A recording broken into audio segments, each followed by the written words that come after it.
Hi అండి, మా ఇంటి వంటకి స్వాగతం అండి. ఈరోజు వీడియో ఏంటంటే కనుక ఆవకాయ పచ్చడి పడుతున్నానండి. నేను అయితే 2 కేజీలు ముక్కలతో ఆవకాయ పచ్చడి పెడుతున్నాను. ఎలా పెడుతున్నానో చూడండి. ముందుకైతే నేను పల్లీల ఆయిల్ తీసుకున్నానండి. తీసుకున్న తర్వాత దీన్ని ఒక 1/2 కేజీ తీసుకున్నాను. ఇప్పుడు ఈ పల్లీల ఆయిల్లో మామిడికాయ ముక్కలు కట్ చేసుకున్నాయి, తడి లేకుండా బాగా కట్ చేసుకున్నాయి. ఇవ్వండి ఉన్నాయి కదా, ఇందులో పొట్టు చేసుకోవాలి.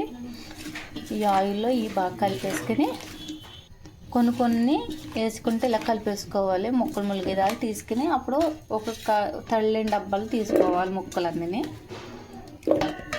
చాలా సింపుల్ అండి. నూనెలో దేవేసుకుని అలాగే వేసుకోవాలి. కనుమ ముక్కలు కూడా సేమ్ అలాగే వేసుకోవాలి. కనుమ ముక్కలు కూడా వేసుకుని ఇవి కూడా దేవేసుకోవాలి. బాగా ముక్కలు అన్నీ బాగా కలిపేసుకున్నాక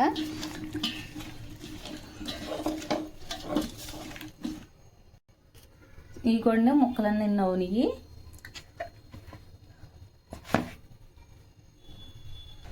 ఇప్పుడు అన్నీ కలిపేసుకున్నాం కదండి, ఇదిగోండి. ఇప్పుడు ఈ ముక్కలు కూడా వేస్తున్నాను.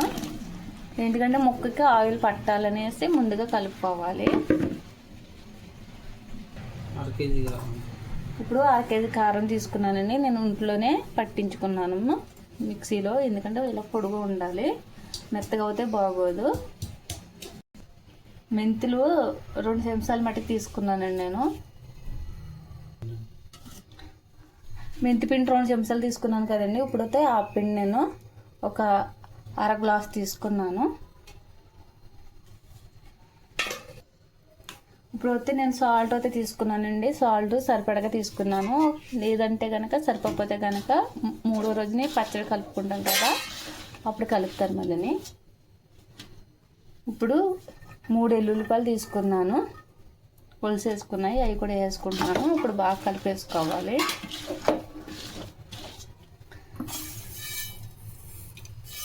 మెంతులు వేపుకున్నవి కూడా 2 చెంచాలు వేసుకుంటున్నాను.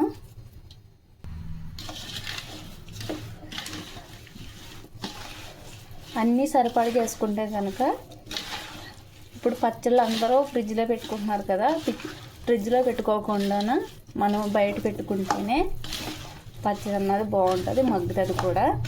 ఏంటంటే ఫ్రిడ్జ్లో పెట్టుకుంటే కలర్ అయితే ఉంటుంది కానీ టేస్ట్ అంతా ఉండదు. మనం ఆవకాయకి ఎప్పుడైనా సరే పీసున్న కాయ తీసుకోవాలి, అప్పుడే ఆవకాయ అన్నది బాగుంటుంది.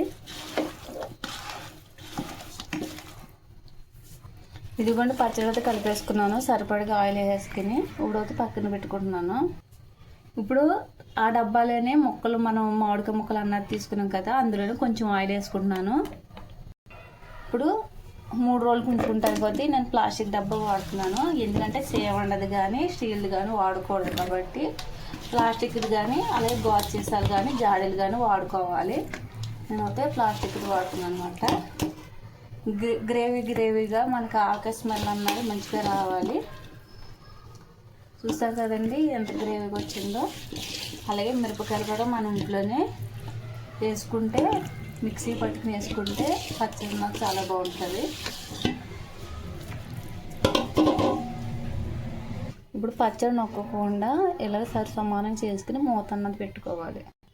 ఇప్పుడు పచ్చడి మూత పెట్టేస్తున్నాను. 3 రోజుల తర్వాత తీద్దాం. హాయ్ అండి, వాళ్ళకైతే 3 రోజులు పచ్చడి తగ్గింది. నేనైతే కవర్లో కట్టి పక్కన పెట్టాను, డబ్బాలో పెట్టాను కాబట్టి. అదే జాడీలో అట్లా పెట్టుకుంటే అబ్బా చాలా బాగా పోయిందండి. కమ్మటి వాసన వస్తుంది పచ్చడి. ఒకసారి కలపాలి కదండి, కలిపేస్తాను. నూనె కూడా అన్నీ సరిపడకే వేసాను కాబట్టి ఇంకా నేను సరిపోతే వేద్దాం అనుకున్నాను. సరిపోతుంది, ఇంకా ముక్క అన్నది బాగా ములిగింది కదా. ఇంక ఉప్పు అన్నీ సరిపోయి కరెక్ట్గా. ఇదండి వీడియో. మీకు నచ్చితే కనుక లైక్ చేయండి, షేర్ చేయండి, సబ్స్క్రైబ్ చేసుకోండి. చాలా ఇంట్లోనే మనం తక్కువ కాయలతోటే ఇంట్లోనే చేసుకుంటే అలాగే మనకి ముందు ఎక్కువ పచ్చడి అన్నది పట్టుకోవచ్చండి. దాదాపు 2 కేజీలు దాకా వచ్చిందండి. చాలా బాగుంది పచ్చడి. ఇప్పుడు కొన్ని పచ్చడి అయితే తీస్తున్నానండి నేను. ఇప్పుడు డైలీ వాడుకుంటానికి. అదంతా మూత పెట్టేస్తాం అనమాట. మన పచ్చడి కుదిరిందో లేదో మూత తీయగానే గుమ్మగుమ్మలన్న వాసన వస్తుంది. అప్పుడే బాగా కుదిరినట్టు. చూస్తారు కదండి.